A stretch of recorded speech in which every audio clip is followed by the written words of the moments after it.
भारत जिस तरह से कोरोना वायरस महामारी से जूझ रहा है, ऐसी स्थिति में देश की व्यवस्था को लेकर हर कोई केंद्र सरकार और पीएम मोदी की आलोचना कर रहा है। वहीं इस मामले को लेकर कांग्रेस की कार्यकारी अध्यक्ष सोनिया गांधी ने मोदी सरकार पर कई आरोप लगाए। सोनिया गांधी ने अपने एक इंटरव्यू में केंद्र सरकार की ओर से इस संक्रमण को बढ़ावा देने और लापरवाही बरतने को लेकर कई आरोप लगाए। सोनिया गांधी ने कहा कि कोरोना के खिलाफ लड़ाई में मोदी सरकार औंधे मुंह गिर चुकी है। इस महामारी से निपटने के लिए सरकार ने बहुत लापरवाही बरती है और जनता को राम भरोसे छोड़ दिया है, जबकि यह सुनिश्चित करना केंद्र की जिम्मेदारी थी कि उनकी जनता परेशानियों से मुक्त हो। लेकिन जनता की जान बचाने की बजाय उन्होंने पश्चिम बंगाल के विधानसभा चुनाव पर फोकस देना ज्यादा जरूरी समझा, जिसके चलते संक्रमण फैलने में और बढ़ावा मिला। आगे पूछे जाने पर मौजूदा सरकार अगर उनसे मदद मांगती है तो कांग्रेस क्या उनके साथ बातचीत करना पसंद करेगी? इस सवाल पर जवाब देते हुए सोनिया गांधी ने कहा कि बिल्कुल,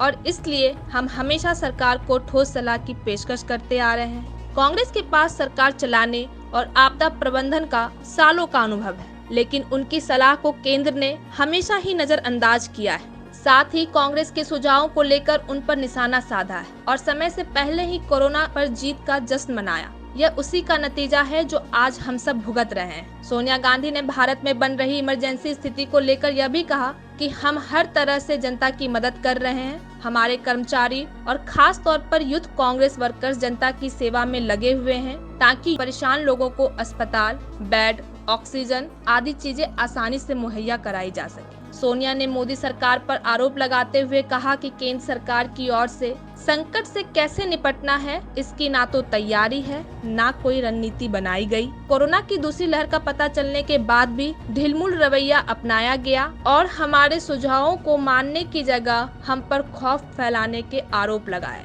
अब जो देश की स्थिति है वह हाथ से निकलती जा रही है, जो सिर्फ सरकार की देन है। साफ तौर पर देखा जाए तो कांग्रेस की कार्यकारी अध्यक्ष ने देश की स्थिति का जिम्मेदार केंद्र सरकार को बताया है। भारत के हालात को देखकर यह कहना गलत नहीं होगा कि देश काफी मुसीबत में है, लेकिन इस कठिन समय में भी पूरा भारत एक साथ खड़ा है, चाहे फिर वह नेता हो या अभिनेता।